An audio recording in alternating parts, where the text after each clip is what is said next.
You're only here because I felt sorry for you.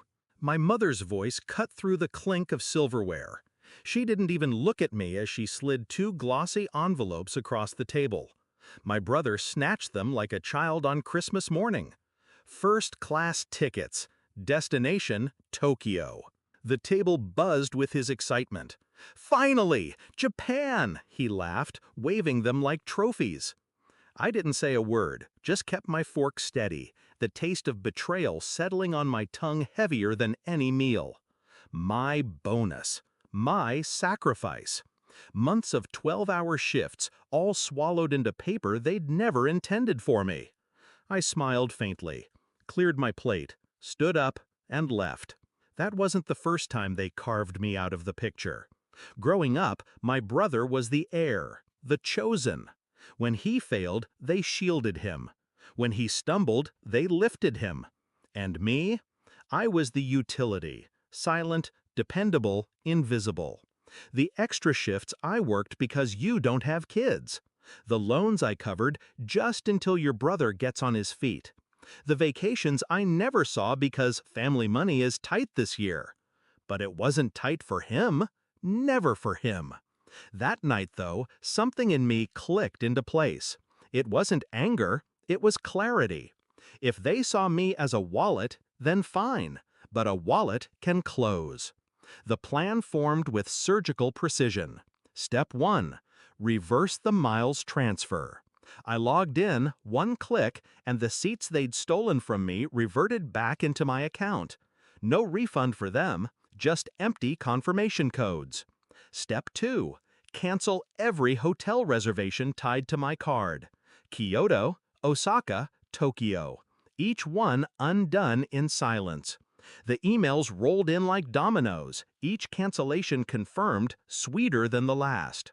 Step 3. Freeze their emergency account, the one they'd leaned on countless times. The one I had co-signed years ago out of guilt. I called the bank, verified my identity, and locked it down with the same calm tone one uses to order coffee. By midnight, their entire trip was a ghost. Morning brought the storm. At the airport, TSA flagged them at the gate. Their tickets scanned red. Invalid. My brother's temper lit first, shouting, demanding answers. My mother, tight-lipped, whispered excuses to the staff. I wasn't there, but I didn't need to be. I could picture it perfectly. Their faces blanching, the eyes of strangers burning into them, the realization dawning that they weren't flying anywhere. And then came the hotel calls, politely informing them that their generous sponsor had canceled every room. No rebooking, no apologies, just cold efficiency. By noon, their dream trip had evaporated. That's when I delivered the final strike. I called the Kyoto Hotel directly, using the number they had listed for emergencies. My voice was calm, professional. I explained there'd been a financial mishap, and that any charges should be directed back to the cardholder on file, my mother.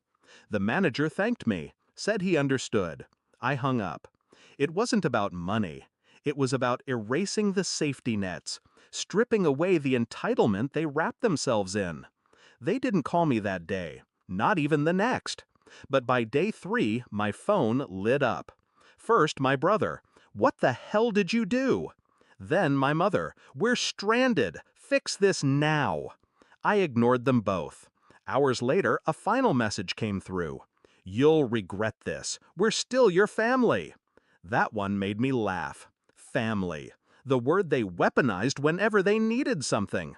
The word that vanished when I did. Weeks later, I saw them again. Their tans gone, their smiles cracked. They had no photos to show, no stories to tell, just bitterness clinging to them like a second skin. My mother confronted me in the kitchen. "You embarrassed us. Do you understand? You left us humiliated." I met her gaze, steady. "No. I left you exposed." There's a difference. Her mouth opened, but no words came. For once, she had nothing to throw at me. Here's what they'll never admit out loud. That trip was supposed to be their victory lap. a celebration of favoritism dressed as family bonding. They thought they could use me, discard me, and still take off smiling at 30,000 feet. But planes don't leave the ground when the foundation rots. I didn't ruin their trip. I simply reminded them whose name had paid for it, whose silence had carried them all these years, and how quickly that silence could turn into action. Now, when they look at me, I see something new in their eyes. Not love, not even hate, fear. They know I'm done playing the fool at their table. They know the wallet has teeth. Do I regret it? No. I regret waiting this long. Because revenge isn't about shouting. It's about letting them choke on the silence while their world collapses, one reservation at a time. And I gave them silence. The kind that echoes. The kind they'll never forget.